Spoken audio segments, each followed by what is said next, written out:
Okay, I thought we'd do a video on the Mate kiln safety switch. This is one of the causes for a EA4 message on the Bentrup.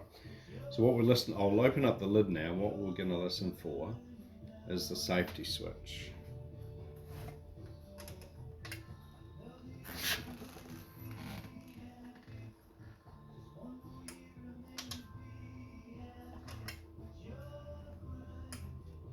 So that click is the safety switch.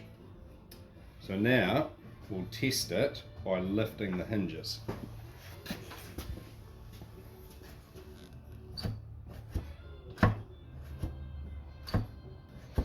So this simulates the lid floating.